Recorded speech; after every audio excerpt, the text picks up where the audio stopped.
Boa noite, estamos novamente aqui para continuarmos o estudo do seminário online Igreja Batista Jardim Casa Branca e São Luís. Hoje o assunto que nós vamos tratar é aquele que a gente já tinha prometido no vídeo anterior, sobre a ascensão de Cristo. Talvez seja uma palavra ainda não muito entendida por alguns, o que é a ascensão. Ascensão é ascender ou subir. Poderemos dizer que Cristo subiu aos céus. Isso se registra em Atos, no capítulo 2. Foi levado nas nuvens. Todos nós sabemos que Cristo morreu, ressuscitou e ficou ainda 40 dias na terra. E após, apresentando-se aos seus discípulos, como diz mais de 500 irmãos, ele ascendeu ao céu. Ele foi embora nas nuvens, mas os anjos anunciaram, ele há de voltar. Sobre a questão da ascensão, 40 dias após a ressurreição, Jesus Cristo voltou para junto do seu Pai. Precisamos entender isso. Jesus Cristo é o Verbo, a palavra do Pai, que se fez carne e habitou entre nós. Gerado no ventre de Maria, Deus propôs um corpo para Cristo. E ali ele nasceu como um ser humano normal, no sentido de gerado, apenas de uma forma milagrosa, de uma forma pelo Espírito Santo, sobrenatural, não trazendo danos nenhum ao corpo de Maria. Ela continuou virgem e, após o nascimento de Jesus com seu esposo, ela teve filhos de parto normal, mas Jesus Cristo nasceu de forma sobrenatural e ele nasceu sem pecado, porque é o Filho de Deus. Como ele veio para morrer no nosso lugar como pecador, ele não tinha pecado e nunca pecou. E após a sua ressurreição, ele ficou 40 dias ainda aqui na terra, apareceu aos seus discípulos, apareceu a muitos, apareceu para os que ele escolheu, para os que creram. Não apareceu para aquele bando de incrédulos que receberam muito favor de Cristo. Milagres ele fez, mas muitos não o seguiram. E na multidão, onde estavam gritando, crucifica, pode ser que muitos estavam naquele meio.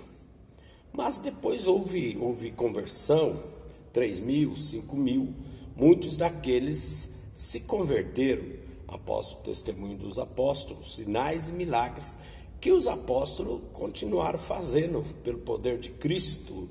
E muitos então perceberam que tinham crucificado o Filho de Deus.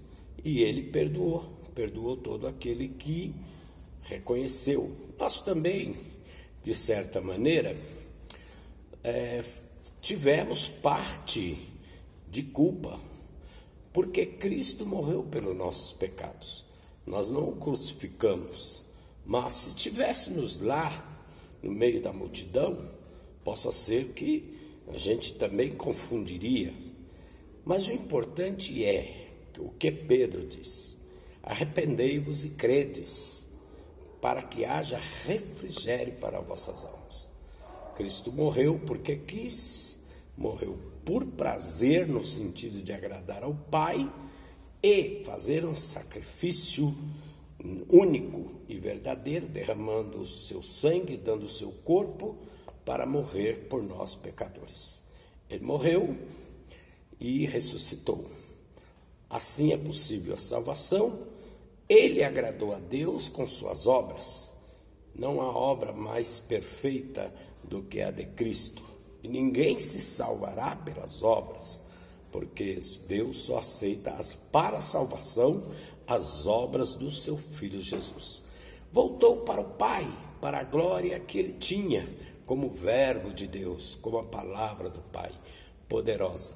Ele se esvaziou, veio vazio, nasceu vazio de poder, e ele dependia da aprovação do Pai e da ação do Espírito Santo para realizar todas as coisas, porque o poder do verbo, da palavra, ficou com o Pai. Em João 17, ele diz: agora volta para mim a glória que eu tinha antes que o mundo existisse. A glória que eu tinha contigo, Pai. Então, ele voltou para a sua glória, a palavra gloriosa, agora com um corpo ressurreto, que é o corpo de Cristo, um homem perfeito, mas também Deus perfeito, plenamente homem, plenamente Deus, e agora volta para o Pai. Ele foi assunto ao céu diante dos seus discípulos, reunidos no Monte das Oliveiras, ali mesmo, no Monte das Oliveiras, estavam reunidos e ali Cristo subiu aos céus. Você encontra isso lá, Atos capítulo 9 ao 11, tá bom? Dá uma lida lá. O fim da obra de Cristo na terra. A missão de Jesus foi cumprida, não é? Na terra ele começou com sua encarnação e terminou com sua ascensão. Não terminou com a sua morte. Ele ressuscitou e terminou com a sua ascensão. Foi assunto aos céus. E nós poderemos dizer, no momento da encarnação, o Filho de Deus se fez homem. E na sua ascensão, o homem, Deus, voltou para junto do Pai. O que poderíamos dizer? O fato de Jesus Cristo não estar mais corporalmente presente na terra não significa, no entanto, que parasse de agir em favor dos homens. Atos 1:12, ou melhor, Atos 1, versículo 1 e 2. A ascensão é um evento anunciado. As escrituras do Antigo Testamento, que anunciaram a visão de Cristo na terra, ou a vinda de Cristo na terra, e a sua obra expiatória, também revelado a sua ascensão. Você pode ler Salmo 110, 1, com Atos 2, versículo 33 e 36. Mas tem mais, Salmo 68, 18, e compare com Efésios 4, 8, e 1 Pedro, capítulo 1, versículo 10 e 11. O próprio Jesus, durante o seu ministério terrestre, anunciou esse acontecimento. Ele anunciou em João 14, 12, mas também ele anunciou em 28, 16, né? Nós podemos ver aqui que Jesus anunciou a sua ressurreição e a sua ascensão. Ele disse isso também em João, no capítulo 14, na casa do meu Pai há muitas moradas. As escrituras do Antigo Testamento provam isso. O próprio Jesus, durante o seu ministério terrestre, anunciou isso em João 14, 12, no versículo 28 também, no versículo 16, no versículo 10, vocês podem ler Lucas 19, 12 também. Uma nova posição de Jesus Cristo no céu. Jesus Cristo é o sumo sacerdote de nossas almas, o único. Não há sumo sacerdote além de Cristo. Os sumos sacerdotes constituídos na terra eram homens fracos e falhos que entravam no santuário com uma corda amarrada aos seus pés, para que se algo lhe acontecesse, ele fosse empuxado, porque só o sumo sacerdote poderia entrar no Santo do Santo. Jesus entrou por nós no céu, no santo do santo celeste. Ele é o único sacerdote das nossas almas, com um sacerdócio perfeito.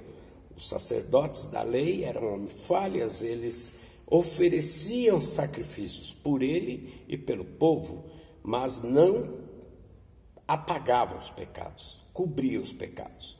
Quem faria o papel de apagar os pecados, jogar no mar do esquecimento, é Cristo. Todos aqueles que morreram na fé foram contemplados por Jesus e tiveram esse perdão e também foram levados ao paraíso para aguardar a ressurreição dos santos.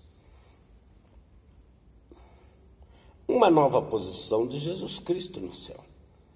Como sumo sacerdote do Antigo Testamento, entrava uma vez por ano no lugar santo do santo, com sangue de animais sacrificados, assim também Jesus Cristo entrou uma vez por todas no santuário celeste com seu próprio sangue. Ele, portanto, é o sumo sacerdote da nova aliança, do Novo Testamento. O antigo foi cumprido por Cristo, porque o antigo não foi cumprido por Israel. Os homens falharam na questão da lei. Cristo não deixou cair nem um tio, nem um jota da lei. Ele cumpriu toda a lei e disse: está consumado. E agora é nele toda a justificação, é nele a salvação, é nele a vida eterna. Fora de Cristo não há salvação. E não é pelas obras, porque Deus só aceita obras perfeitas para a salvação. E ninguém é perfeito, todos somos pecadores. Agora pecadores remidos, não mais perdidos.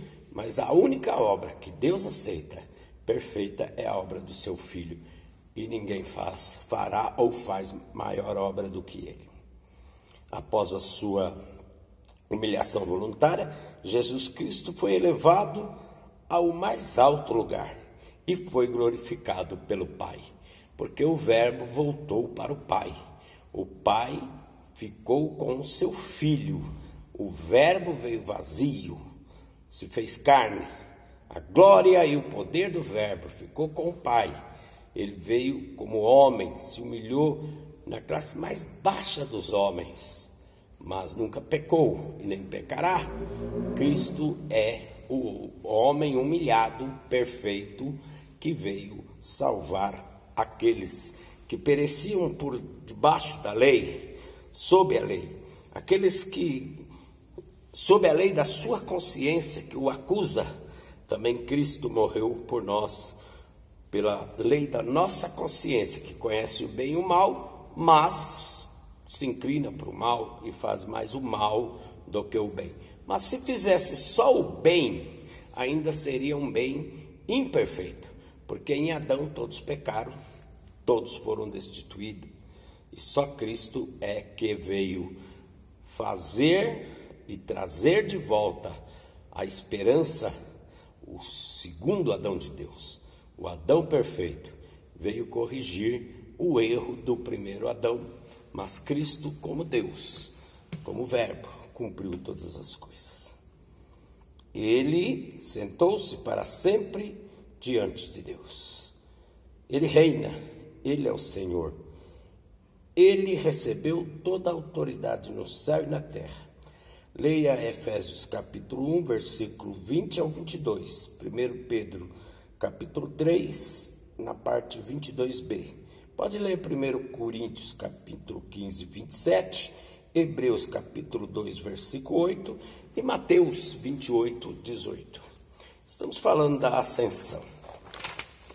Vamos passar um pouco mais à frente, porque é um estudo que todos devem conhecer. A ressurreição, a elevação e podemos dizer, o coroamento à direita de Deus, confirmam que Jesus, não é? Que Jesus era, desde seu nascimento, o Messias prometido. Ele foi enviado por Deus como Messias prometido, o ungido de Deus, o enviado. Cristo, o enviado de Deus, o Messias, né? O primogênito perfeito que veio fazer a vontade do Pai. A ascensão de Cristo mostrou o começo de novos privilégios para os crentes em seu relacionamento com Deus. Ele lhes permite que se beneficie da presença do Espírito Santo. O derramamento do Espírito Santo estava estreitamente ligado à ascensão de Jesus. Cristo, né? A ascensão de Jesus Cristo, e não podia acontecer antes da sua partida.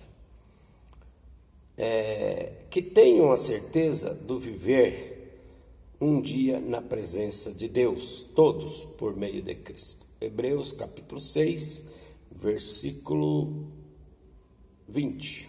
Que tenham em Cristo um advogado, um defensor, quando pecarem. 1 João capítulo 2, versículo 1 e 2. E que tenham livre acesso ao Pai, em virtude da obra perfeita de Cristo, que em virtude da obra perfeita de Cristo, que tirou todos os obstáculos que se erguiam entre Deus e aqueles que se tornaram seus filhos. Em particular, os crentes podem se dirigir diretamente ao Pai por meio de Jesus, pela oração em nome de Jesus, ou seja, se referindo-se à sua pessoa e à sua obra. Que tenham certeza do socorro de Cristo, que está vivo por interceder e velar pelos interesses daqueles que creem. Ele zela a favor de todos os que creem. Pode ler Romanos 8:34, Hebreus capítulo 7, 24 e 25. Estamos terminando o estudo sobre a ascensão de Cristo. Passarei para o momento das orações nesse culto online e presencial também. Quando estão aqui reunidos, oramos presencialmente também. Igreja Batista em Jardim Casabranca, e a nossa subsecção fica aqui na Borromini 253. Que Deus abençoe a todos. E continuamos glorificando o nome de Jesus. Quero orar por Dona Ana, que é a pessoa que faz para nós os trabalhos administrativos. Orar por Priscila, por André, minha filha, meu genro, pessoas ótimas que muito nos têm ajudado, e com certeza as bênçãos de Deus recaem sobre eles. Trabalho, o que eles precisam, com certeza Deus dará a cada um e a seus filhos. Orar por todos os irmãos aqui na Igreja Batista em Jardim Casabranca. Orar pelo irmão Eduardo, pelo seu filho que tem sinusite, que o Senhor abençoe aquele menino, é o Eduardo também, a esposa do Eduardo, a dona Ilma, que está tratando uma questão de fazendo exames, né, para uma possível operação. Temos orado por ela. Orar pela irmã Graça, que nos ajuda aqui também no louvor, pelo Paulo, enfim, pela Eduarda, uma adolescente que precisa das nossas orações, pela minha esposa Maria, enfim, por todos os crentes que congregam aqui, Marcelo, seus filhos, Deusita, os que congregam aqui, e eu não vou citar o nome de todos, mas eu quero dizer, você, irmão, se estiver assistindo esse vídeo, você também, nós estamos orando por você. Eu posso não ter citado o seu nome, mas você está na nossa lista de oração. Deus abençoe a todos e até o próximo vídeo, se Deus assim o permitir. Amém?